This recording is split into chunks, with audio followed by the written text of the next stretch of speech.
ప్రకారము జయించు వానిని నాతో కూడా నా తండ్రి సింహాసనమునందు కూర్చుండనిచ్చెదను. ఆమేన్. హల్లెలూయా. ఇక్కడ లేఖనాలు బట్టి చదువుతున్న మాట, దేవుని యొక్క లేఖనాలు బట్టి ఇక్కడ అంటూ ఉన్నాడు, నేను జయించి నా తండ్రితో కూడా ఆయన యొక్క సింహాసనం ముందు కూర్చుండి ఉన్న ప్రకారము జయించిన వానిని నాతో కూడా నా సింహాసనమందు కూర్చుండనిచ్చెను. ఆమేన్. హల్లెలూయా. ఇక్కడ జ్ఞాపకం చేసుకుంటే ఇక్కడ సరిగ్గా గమనించండి. ఇక్కడ తండ్రి సింహాసనం అంటూ ఉన్నాడు, మరలా ఇంకో మాట మాట్లాడుతున్నాడు, నా సింహాసనం అందు కూర్చుండబెడతానని. ఇక్కడ అంటున్నాడు, నేను జయించి నా తండ్రి సింహాసనం మీద కూర్చున్నా. అయితే ఈ కూర్చున్న ప్రకారము జయించిన ప్రతి వాణిని నా సింహాసనం అందు, అంటే ఇక్కడ జ్ఞాపకం చేసుకుంటే తండ్రి అయిన దేవుడు, ప్రభు అయిన యేసు క్రీస్తు ఈ తండ్రి అయిన సింహాసనం అందు కూర్చున్నాడు. ప్రభు అయిన యేసు క్రీస్తు, అయితే ఈ ప్రభు అయిన యేసు క్రీస్తు ఉన్న సింహాసనం అందు మరలా అంటున్నాడు, నా సింహాసనమందు జయించిన ప్రతి వారిని అక్కడ కూర్చోండబెడతాను. తండ్రి సింహాసనం ఏంది? ఇక్కడ ఆయన సింహాసనం ఏంది? ఇక్కడ జ్ఞాపకం చేసుకుంటే ఆయన సింహాసనం అంతా, ఆయన సింహాసనం జ్ఞాపకం చేసుకుంటే మత్తయి సువార్త 5వ అధ్యాయము 34వ వచనం మనం చదువుదాం. మత్తయి సువార్త 5వ అధ్యాయము, నేను మీతో చెప్పినది ఏమనగా ఎంత మాత్రమును, ఇంకో వచనం 35వ చదవండి. భూమి తోడు అని అనవద్దు, అది ఆయన పాదపీఠము. యెరూషలేము తోడని అనవద్దు, అది మహారాజు పట్టణము. ఇది కాదు, పైనే ఒక మాట ఉంటుంది, ఆకాశము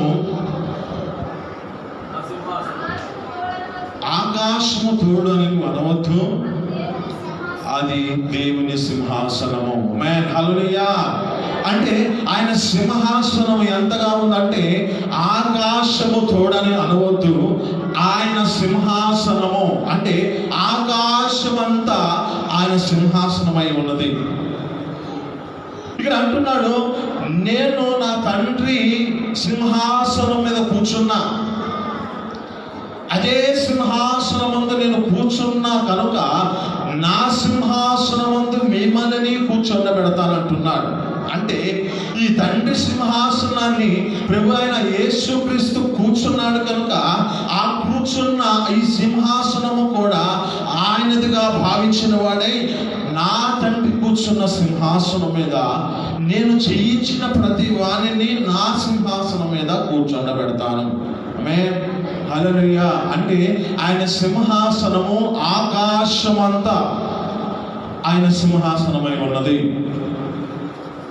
ఆయన సింహాసనము అంతగా ఆకాశమంత సింహాసనమై ఉన్న దానిలో కూర్చుండడానికి ఎవరు పాత్రులుగా మార్చబడుతున్నారు, ఎవరు యోగ్యులుగా చేయబడుతూ ఉన్నారు, ఎవరు ఏ స్థితిలో ఉంటే ఆయన సింహాసనానికి చేరతారు అంటే ఇక్కడ జ్ఞాపకం చేసుకుంటే దేవుని యొక్క లేఖనాలను బట్టి చూస్తున్న మాటలో తండ్రితో ఆ వ్యక్తి ప్రభు అయిన యేసుక్రీస్తు పోలికగా మార్చబడి ఆ తండ్రి ఏ విధంగా మార్గాన్ని చూపించాడో ఆ మార్గంలో సరైనదిగా ఈ కుమారుడైన ప్రభు అయిన యేసుక్రీస్తు నడుచుకున్నాడు కనుక అదే మాదిరి స్థితిని కలిగి ఉంటే అదే సింహాసనాన్ని పొందుకుంటాం. ఆమేన్. హల్లెలూయా. ఆయన ఏం చేశాడు జ్ఞాపకం చేస్తుందా? రెండవ పేతురుకు రాసిన పత్రిక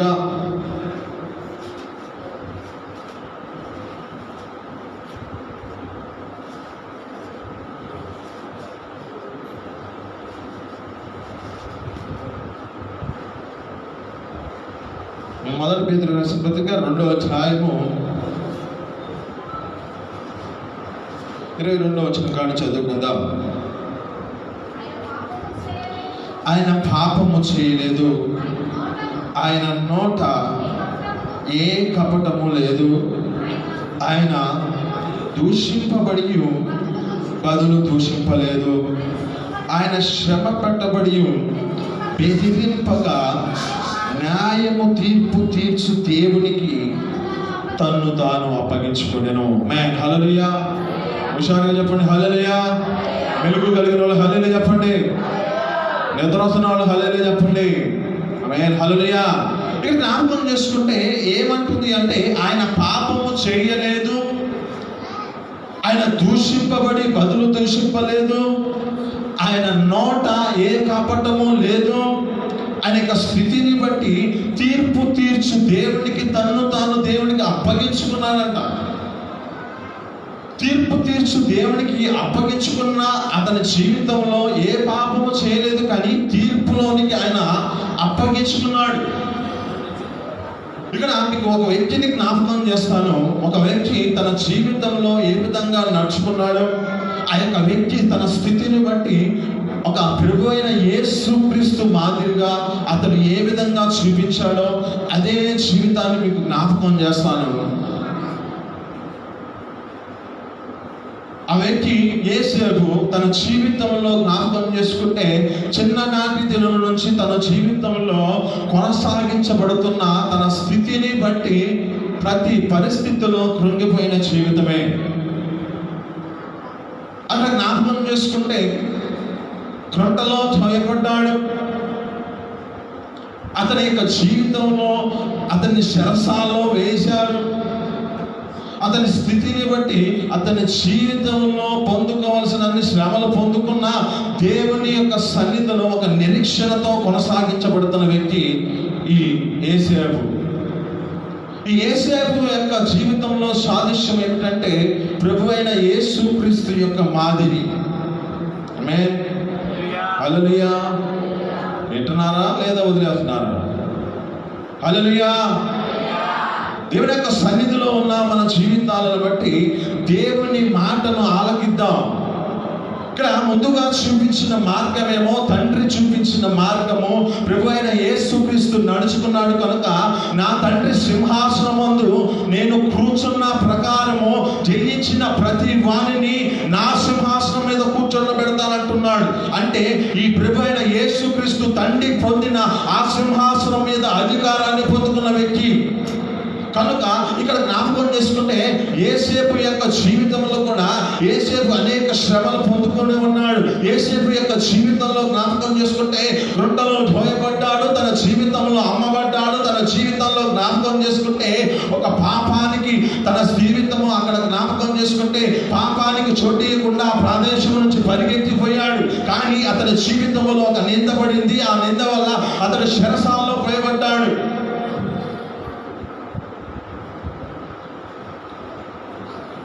ఈ పరిస్థితిని కలిగి ఉన్న ఇతని జీవితంలో జ్ఞాపకం చేసుకుంటే, ఒక దినాన ఇతని జీవితంలో కళలను భావమును అన్నిటినీ చెప్పగలిగిన దేవుడు ఆ శక్తిని ఇచ్చాడు ఈ వ్యక్తికి. ఈ వ్యక్తి తన జీవితంలో అతని స్థితిని బట్టి అంతగా తన జీవితాన్ని దేవునికి అప్పగించుకొని ఒక నిరీక్షణతో కొనసాగించబడుతున్న వ్యక్తి. కళలను చెప్పే భావమును తెలియజేసిన వ్యక్తి, కలగన్నా ఆ కళను నెరవేర్చుకున్న వ్యక్తి. ఆమేన్. హల్లెలూయా. అంటే ఇతని జీవితంలో కళను భావన చెప్పాడు. ఆ కళ భావన చెప్పిన వ్యక్తులకి నెరవేర్చబడింది. ఇతనికి కలిగిన కళ ఒకటి ఉంది, ఆ కళ కూడా నెరవేర్చబడింది.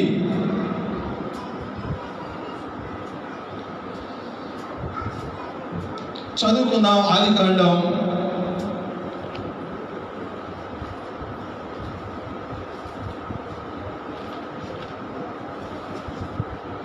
41వ అధ్యాయము 40వ వచనం మనం చదువుకుందాం. నీవు నా ఇంటికి అధికారివై ఉండవలెను. ఆ ప్రజలందరూ నీకు విధేయులుగా మార్చబడుదురు. సింహాసనము విషయములో మాత్రమే నేను నీకంటే పైవాడినిగా ఉంటాను. అంటే ఇక్కడ జ్ఞాపకం చేసుకుంటే ఒక విషయాన్ని గమనిద్దాం. ఈ సమస్త ప్రజలందరికీ నీ మీద నీకు అధికారం ఉంది. ఎవరికి? ప్రభువైన యేసుక్రీస్తుకి. ఇక్కడ ఉన్న వ్యక్తితో మాట్లాడుతున్న మాటలో మీరు జ్ఞాపకం చేసుకోండి. ఈ రాజు అంటూ ఉన్నాడు, ఇక్కడ ఉన్న జనం మీద నీకు అధికారం ఉన్నది, అయితే నా సింహాసనం విషయంలో తప్ప. తర్వాత చదవండి. సింహాసనం విషయంలో తప్ప నేను నీకంటే పైవాడను ముందునని యోసేపుతో చెప్పెను. మరియు ఫరో చూడుము, ఐగుప్తు దేశమంతట మీద నిన్ను నియమించి ఉన్నానని యోసేపుతో చెప్పెను. మరియు ఫరో తన చేతికినున్న తన ఉంగరమును తీసి యోసేపు చేతికి పెట్టి సన్నపు నారబట్టలు అతనికి తొడిగించి అతని మెడకు బంగారపు గొలుసు వేసి తన 2వ రథం మీద అతని నెక్కించి అప్పుడు వందనము చేయుడని ఆయన ముందర చేతులు కేకలు వేసిరి. ఆమేన్, హల్లెలూయా. ఇక్కడ జ్ఞాపకం చేసుకుంటే ప్రభు అయిన యేసుక్రీస్తు ఒక తండ్రి అయిన దేవుడు. ఈ తండ్రి అయిన దేవుడు ప్రభు అయిన యేసుక్రీస్తుకి ఒక అధికారాన్ని ఇచ్చి ఈ భూమిలోనికి పంపించినట్లుగా ఈ ఫరో రాజు ఆ ప్రాంతంలో ఉన్న ఐగుప్తు ప్రజలందరూ, ఆ ప్రాంతంలో ఉన్న వ్యక్తులందరి మీద నేను ఒక సింహాసనంలో విషయంలో తప్ప నీకు ఈ ప్రజలందరూ నీ మాట నీవు ఏది చెబితే వారు అది చేయాలి. ఎవరు కాదనమంటే, ఎవరు చేయమంటే వారి యొక్క స్థితిని బట్టి వారు చేయాలి. ఎవరు నుంచోమంటే వారు నుంచోవాలి అని అధికారాన్ని పొందుకున్న వ్యక్తి యోసేపు. ఈ అధికారాన్ని పొందుకున్న వ్యక్తి ప్రభు అయిన యేసుక్రీస్తు. ఈ అధికారం ఏ విధంగా మార్చబడింది? ఈ అధికారం రావడానికి కారణం ఏమిటి అంటే జ్ఞాపకం చేసుకుంటే ఈ అధికారానికి రాబడడానికి ముందుగా ఇతని జీవితంలో ఒక త్యాగము చేయబడింది. యెషయా గ్రంథం 53వ అధ్యాయం 2వ వచనం. ఎండిన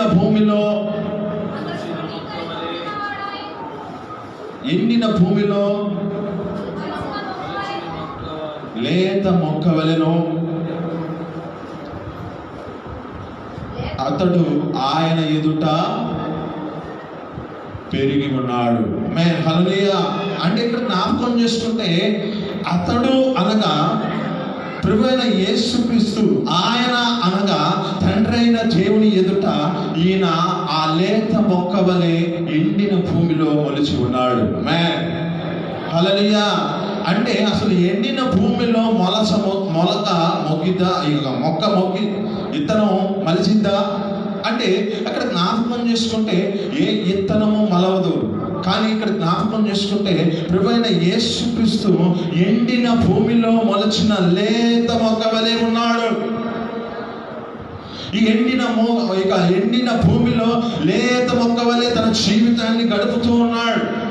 అంటే ఎంతగా తన జీవితంలో దేవుని సన్నిధిలో అంతగా అప్పగించుకున్నాడు. అక్కడ జ్ఞాపకం చేసుకుంటే ఇతనిని ఆకర్షించడానికి సొగసైనను స్వరూపమైనను అతని ఎదుట ఏ మాత్రము లేదు.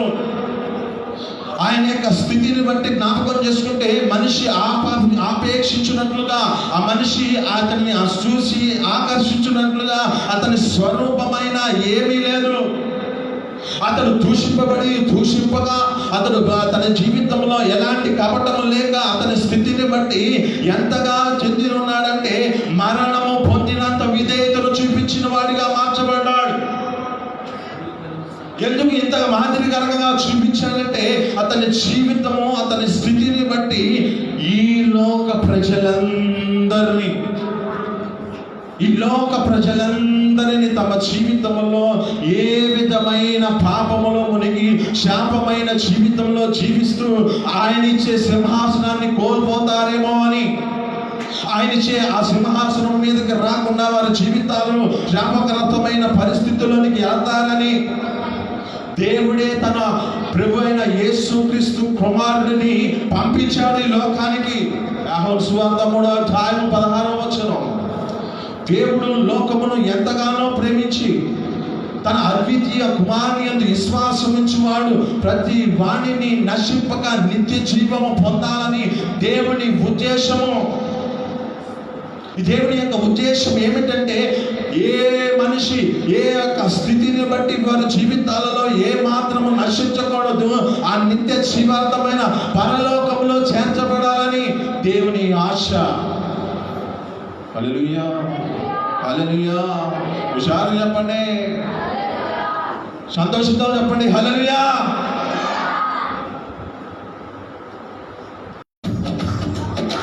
నా తోడు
దేవుని యొక్క సన్నిధిలో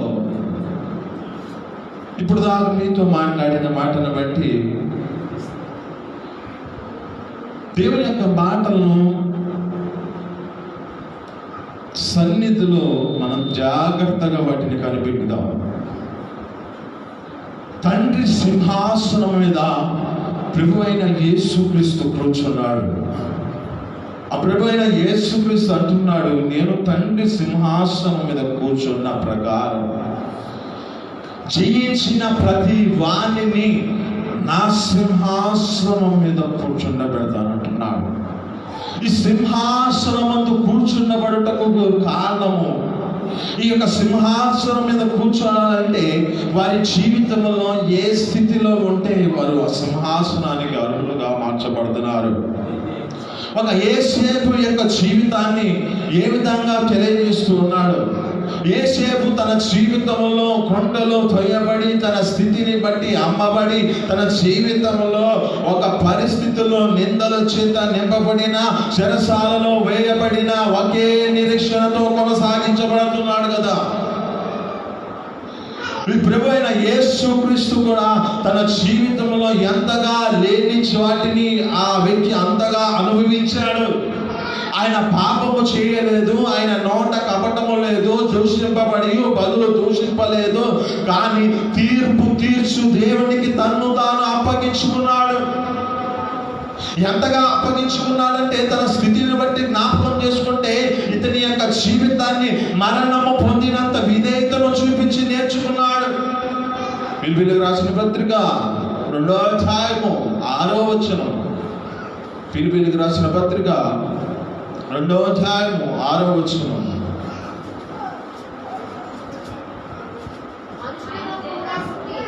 మనుషుని పోలికగా పుట్టి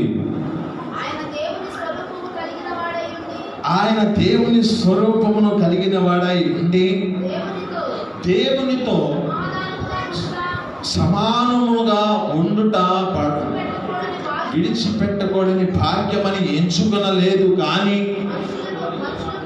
మనుషుని యొక్క పోలికగా పుట్టి దాసుని యొక్క స్వరూపాన్ని ధరించిన వాడై తన్ను తాను రిక్తునిగా చేసుకున్నాడు. మరియు ఆయన ఆకారమందు మనుషునిగా కనపడి మరణము పొందినంతగా, అనగా శిలువ మరణము పొందినంతగా విధేయత చూపిన వాడై తన్ను తాను తగ్గించుకున్నాను. ఇక్కడ జ్ఞాపకం చేసుకుంటే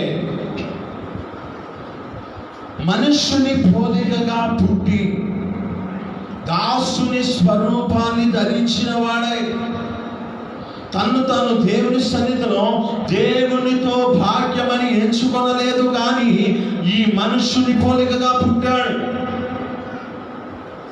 తండ్రి కుమారుడు ప్రభు అయిన యేసుక్రీస్తు అయితే ఈ ప్రభు అయిన యేసుక్రీస్తు ఆ కుమారుడు తండ్రి యొక్క అధికారము కుమారుడికి అనుగ్రహించబడి ఉంది కదా.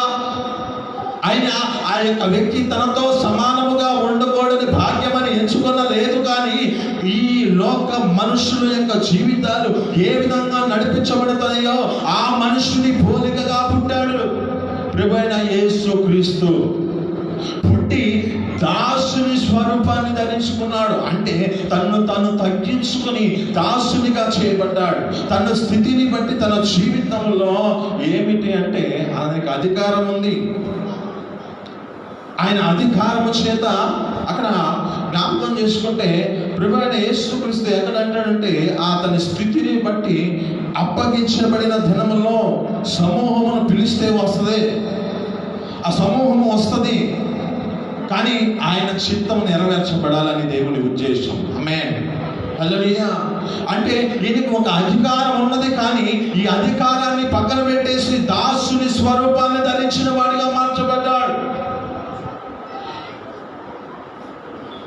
అతని యొక్క స్థితిని బట్టి దాసులుగా ఎందుకు చేయబడ్డాడంటే ఇతని జీవితాన్ని బట్టి అందరూ నేర్చుకోవాలని. ఈ లోకములో ఉన్న ప్రజలందరూ తమ స్థితిని బట్టి తన జీవితంలో అదే మాదిరికరము జీవితాన్ని జీవిస్తారని. అందుకే కదా అక్కడ ఉంటుంది 21వ వచనంలో ఉంటుంది, 1 పేతురుకు రాసిన పత్రిక 2వ అధ్యాయం 21వ వచనంలో, క్రీస్తు మీ కొరకు బాధపడి తన అడుగు చాడల యందు నడుచుకున్నట్లుగా మాదిరి వచ్చిపోయాడు. ఆమేన్, హల్లెలూయా, హల్లెలూయా. అంటే ఆయన ఎందుకు బాధపడ్డాడంటే ఈ మనుషులను చూస్తే భూమి అంతా తమ జీవితాలలో ఈ లోకములో పాపము చేత బలాత్కారము చేత నింపబడింది. ఒక్కని హృదయము కూడా సరైనదిగా మార్చబడలేదు. అందుకనే దేవుడు ప్రేమించి ఆ అద్వితీయ కుమారుడు ప్రభు అయిన యేసుక్రీస్తుని ఈ లోకంలోనికి పంపించాడు. ఈ లోకంలోనికి పంపించిన ప్రభు అయిన యేసుక్రీస్తు ఒక మాదిరి ఉంచిపోయాడు. ఈ మాదిరిలో అతను జయించాడు. ఆయన జయించిన దానిని బట్టి తండ్రి సింహాసనం మీద కూర్చొని ఆయన కూర్చున్నాడు కనుక ఇప్పుడు అంటున్నాడు, నేను జయించా, అయితే జయించిన ప్రతి వాడు కూడా నా సింహాసనం మీద కూర్చోండనిచ్చేదను. ఆమేన్, హల్లెలూయా. ఆయన ఏ పాపము చేయలేదు, ఆయన నోట ఏ కపటము లేదు, ఆయన స్థితిని బట్టి దూషింపబడి బదులు దూషింపలేదు. ఆయన స్థితిని బట్టి ఆయన జీవితంలో తన్ను తాను దేవునికి అప్పగించుకున్నాడు. ఏ నేరము చేయకపోయినా అతని జీవితాన్ని ప్రభువైన యేసుక్రీస్తు తండ్రి అయిన దేవునికి అప్పగించుకున్నాడు. అంతగా అప్పగించుకున్నాడు కదా. యేసేపు యొక్క జీవితము కూడా జ్ఞాపకం చేసుకుంటే, యేసేపు తన జీవితంలో ఏ పాపము చేయలేదు, కానీ తీర్పు తీర్చే వారికి అప్పగించుకున్నాడు. తీర్పు తీర్చే ఆ వ్యక్తులకు అప్పగించుకున్నాడు. చెరసాలలో వేయబడ్డాడు. చెరసాలలో వేయబడిన తర్వాత తన స్థితిని బట్టి అక్కడ ప్రదేశంలో ఆ వ్యక్తిని మరలా ఆ వ్యక్తి ద్వారా ఒక గొప్ప క్రియ చేశాడు. ఆమేన్, హల్లెలూయా. అక్కడ ఉన్న రాజుకి ఒక కళ వచ్చింది. ఆ కళ భావం చెప్పే వ్యక్తులు ఎవరో తెలియలేదు, కానీ ఈ వ్యక్తి తెలియజేస్తాడని అంతకు ముందు ఒక వ్యక్తికి తెలియజేశాడు ఈ కళ భావాన్ని. ఆ వ్యక్తి జీవితంలో ఒక వ్యక్తి నశిస్తాడు, ఒక వ్యక్తి ఇద్దరున్నారు, ఆ ఇద్దరిలో ఒకరిని తన జీవితంలో ఒకరిని హెచ్చిస్తాడని ఒకరి గురించి చెప్పాడు. ఒకరి గురించి నీవు నీ స్థితిని బట్టి నీవు లయమైపోతావని చెప్పాడు. వారిద్దరిలో జరిగిన వారిలో ఒకరిని జ్ఞాపకం చేసుకొని కూడా చెప్పాడు, కానీ అతను మర్చిపోయాడు. కానీ రాజుకు ఒక కల వచ్చింది. ఆ క్షణమున ఆ వ్యక్తి గుర్తుకు వచ్చాడు. అప్పుడు గుర్తు వచ్చిన క్షణమున ఈ వ్యక్తి ద్వారా మాట్లాడుతున్న మాటలు విను. ఒక సింహాసనం విషయంలో తప్ప ఈ ప్రజలందరూ నువ్వు ఏది చెబితే అది చేయాలి అని అధికారాన్ని పొందుకున్న వ్యక్తి యేసేపు యొక్క జీవితంలో ఏ విధంగా నడిపించబడ్డాడో ప్రభువైన యేసుక్రీస్తు అదే విధంగా తమ జీవితాలలో యేసేపు యొక్క జీవితము ప్రభువైన యేసుక్రీస్తుకి మాదిరిగా అతని జీవితాన్ని అప్పగించుకోబడింది. నమ్మిన వారు హల్లెలూయా చెప్పండి. యేసేపు ప్రభువైన యేసుక్రీస్తు మాదిరి ఏ విధంగా చూపించాడో అదే మాదిరిలో నడుచుకున్నాడు. అందుకే యేసేపు యొక్క జీవితంలో జ్ఞాపకం చేసుకుంటే ఆ యేసేపు యొక్క స్థితిని బట్టి 49వ అధ్యాయం 25వ వచనం అనుకుంటా.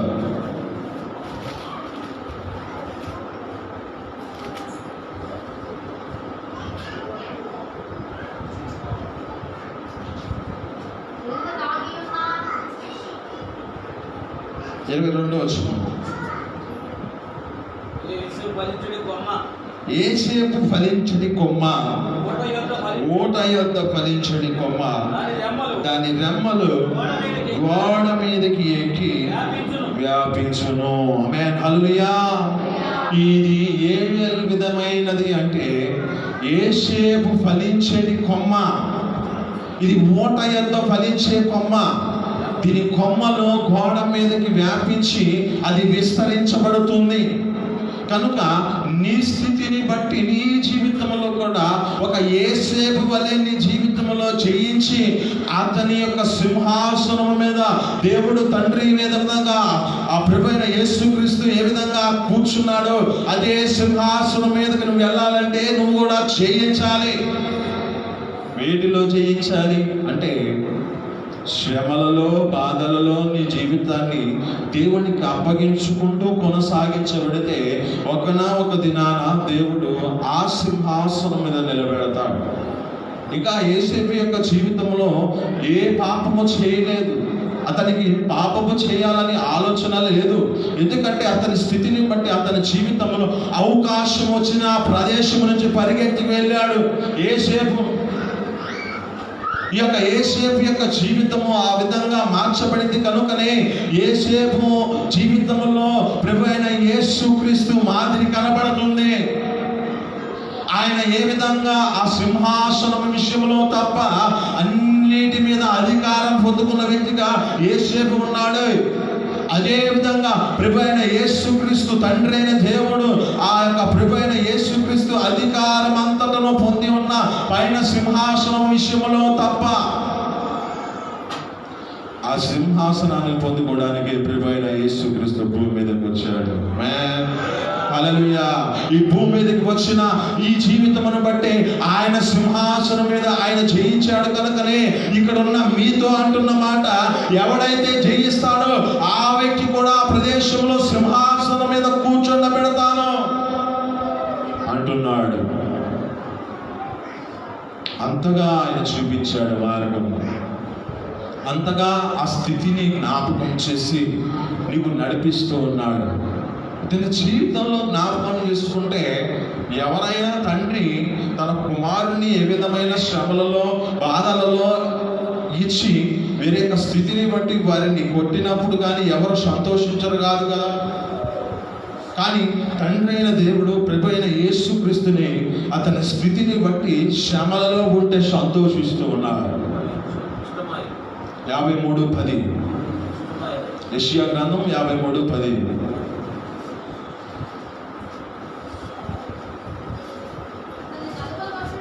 అతనిని నలుగగొట్టుట యెహోవాకి ఇష్టమైంది. ఆయన అతనికి వ్యాధి కలుగజేసెను. అతడు చదువు అపరాధ పరిహారార్థ బలి చేయగా అతని సంతానము చూచును. అతడు దీర్ఘాయుష్మంతుడగును. యెహోవా ఉద్దేశాలన్నీ అతని వలన సఫలము చేయబడ్డాయి. హల్లెలూయా. ఆయన ఉద్దేశాలన్నీ సఫలం చేయాలంటే ఆయన దీర్ఘాయుష్మంతుడుగా మార్చబడ్డాడు కదా. ఈ దీర్ఘాయుష్మంతుడుగా ఏ విధంగా చేయబడ్డాడు అంటే, ఈ వ్యక్తి ప్రభువైన యేసుక్రీస్తు భూమిలో పడి చనిపోయి 3 దినాల తర్వాత మరలా లేచి పునరుత్థానం కూడా చేయబడి అతని స్థితిని బట్టి జ్ఞాపకం చేసుకుంటే అక్కడ అంటాడు ఒక మాట. ఏమంటాడంటే, ఈ భూమి మీద నాకు సర్వాధి ఉంది, ఆ పరలోకమందు నాకు సర్వాధి ఉంది, ఆ అధికారము చేత నా స్థితిని బట్టి మీతో మాట్లాడుతున్న మాట. మత్తయి సువార్త 28వ అధ్యాయం 18-19 వచనాలు చదువుకుంటే అక్కడ ఉంటుంది. చదువుకుందాం. మత్తయి సువార్త 28:18-19.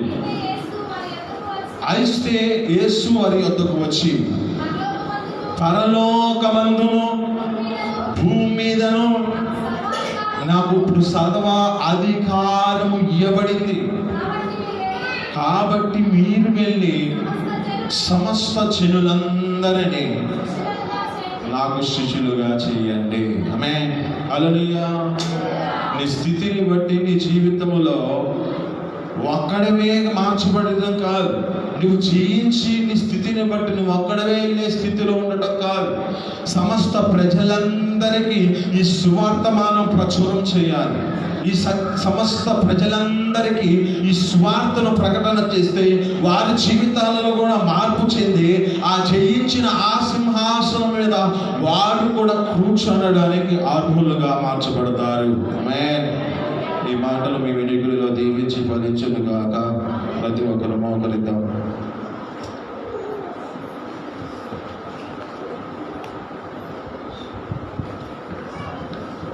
ప్రతి ఒక్కరు మోకరించిన మన జీవితాలను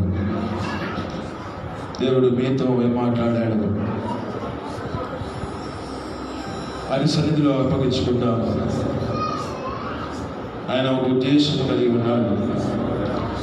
తండ్రి ఏ విధంగా సింహాసనాన్ని ఎక్కాడో, తండ్రి ఏ విధంగా సింహాసనం మీద కూర్చున్నాడో, అదే జీవితాన్ని నీ స్థితిని బట్టి ప్రభువైన యేసుక్రీస్తు ఏ విధంగా ఆ సింహాసనం మీద కూర్చొని మాట్లాడుతున్నాడు కదా, ఆ సింహాసనం మీద కూర్చొని మాట్లాడుతున్నాడు కదా. జయించిన ప్రతి వారిని సింహాసనం మీద కూర్చోబెడతానంటున్నాడు. యేసేపు యొక్క జీవితాన్ని నీకు జ్ఞాపకం చేశాడు. యేసేపు యొక్క పరిస్థితి నీకు జ్ఞాపకం చేశాడు. అతడు గుండెలో ద్రోయబడి ఎన్ని శ్రమల చేత బాధపడుతున్నా ఏ విధంగా తన జీవితంలో ఒక నిరీక్షణతో కొనసాగించబడ్డాడు. అదే స్థితిని బట్టి నీవు కూడా కొనసాగించబడాలి. పరమందు దేవుడు అంటున్నాడు కదా, ఒక సింహాసనం విషయం తప్ప నీకు ఈ భూమి మీద నీకు సర్వ అధికారాన్ని ఇచ్చాను. ఫరో అంటున్నాడు, యేసుతో అంటున్నాడు, పైన సింహాసనము అధికారము తప్ప నీకు ఈ లోక ప్రజలందరూ నీ స్థితిని బట్టి మీరు విధేయులుగా మార్చబడుతున్నారు అంటున్నాడు కదా. యేసేపు ప్రభువైన యేసుక్రీస్తు మాదిరి చూపించాడు. ప్రభువైన యేసుక్రీస్తు తమ కొరకై క్రీస్తు నీ కోసం బాధపడి తన అడుగు జాడలందు నడుచుకున్నట్లుగా ఒక మాదిరి వచ్చాడే. ఆయన పాపము చేయలేదు, ఆయన దూషింపబడి బదులు దూషింపలేదే, ఆయన నోట ఏ కపటము లేదే. తీర్చు దేవుడికి అప్పగించుతున్నాడు కదా. నీ జీవితమును నిందల పాలై నీ స్థితిని బట్టి చేయని నీ మీద పడిన నీ స్థితిని బట్టి నీవు కొనసాగింపులోని జీవితాన్ని దేవుడికి అప్పగించుకో. ఒకనామొక దినాన నిన్ను ఆ సింహాసనం మీద కూర్చోబెట్టాలని దేవుడు ఆశ కలిగి ఉన్నాడు కనుక నీ స్థితిని బట్టి దేవుడికి అప్పగించుకుందా.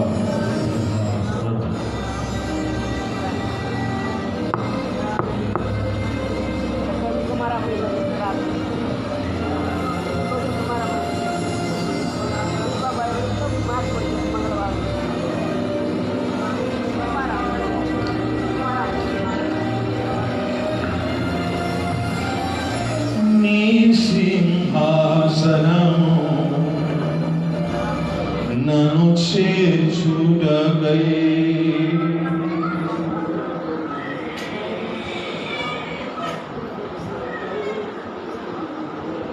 నీ సింహాసనము నన్ను చేర్చుటకై